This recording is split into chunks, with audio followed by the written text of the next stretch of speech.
ಜಯಂತಿ ಕಾರ್ಯಕ್ರಮದಲ್ಲಿ ಕುರುಬ ಸಮಾಜದ ಸ್ವಾಮೀಜಿಗಳು ಅಧ್ಯಕ್ಷತೆ ವಹಿಸಿ ಮಾತನಾಡುವ ಸಂದರ್ಭದಲ್ಲಿ ನಮ್ಮ ಸಮಾಜದ ಮತವನ್ನ 4 ಬಾರಿ ಪಡೆದು ಶಾಸಕರಾಗಿದ್ದೀರಿ. ಗಂಗೆ ಮಡುವಿನಲ್ಲಿ ನಮ್ಮ ಸಮಾಜದ ಗಂಗಾಧರೇಶ್ವರ ಸ್ವಾಮಿಯವರ ದೇವಸ್ಥಾನಕ್ಕೆ ರಸ್ತೆ ನಿರ್ಮಿಸಿಕೊಡಲು ಇಲ್ಲಿಯ ತನಕ ನಿಮ್ಮಿಂದ ಸಾಧ್ಯವಾಗಿಲ್ಲ.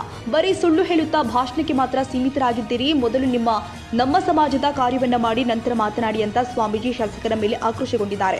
ಇದನ್ನು ಅರಿತ ಶಾಸಕ ಶಿವಲಿಂಗೇಗೌಡ ಸಭೆಯಿಂದ ಹೊರಟು ಅದಕ್ಕೆ ನಾನು ಈ ಕಾರ್ಯಕ್ರಮ ಬರೋದಿಲ್ಲ ಅಂತ ಹೇಳಿದ್ದು ಮಧ್ಯ ಪ್ರವೇಶಿಸಿದ ಮಂಗಳಾಪುರ ನಾಗರಾಜ್ ಅವರು ರಾಜ್ಯದ ಮುಖ್ಯಮಂತ್ರಿ ಸಿದ್ದರಾಮಯ್ಯ ಅವರಿಂದ 1.5 ಕೋಟಿ ರೂಪಾಯಿಗಳನ್ನ ಅನುದಾನವನ್ನ ಹಾಕಿಸಿಕೊಂಡು ನಾನು ಬಂದಿದ್ದು ಅಂತ ನಿಮ್ಮದೇನೂ ಇಲ್ಲ ಅಂತ ಶಾಸಕರ ಮೇಲೆ ಆಕ್ರೋಶಗೊಂಡರು. ನಂತರ ಶ್ರೀ ಶಿವಾನಂದ ಮಹಾಪುರ ಸ್ವಾಮೀಜಿ ಅರಸೀಕೆರೆ ಶಾಸಕ ಶಿವಲಿಂಗೇಗೌಡ ನಡುವೆ ಅಸಮಾಧಾನ ಮಾತಿನ ಚಕಮಕಿ ನಡೆದ ಪ್ರಸಂಗ ಕೂಡ ವೇದಿಕೆಯಲ್ಲಿ ಆಯಿತು.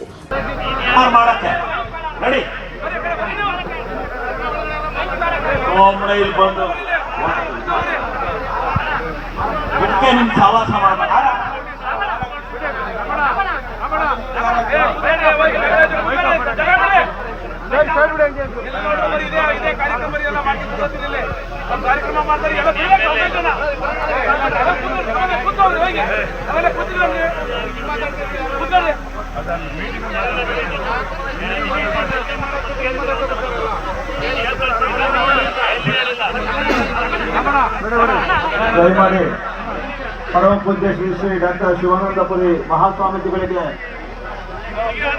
ಆಯೋಜಕರಿಂದ ಸನ್ಮಾನವನ್ನ ಮಾಡಿಕೊಡ್ಬೇಕು. ಪರಮ ಪೂಜ್ಯರ ಆಶೀರ್ವಾದವನ್ನು ಪಡೆಯಬೇಕು ಆಯೋಜಕರ ಕೇಳ್ಕೊತಾ ಇದ್ದೀನಿ.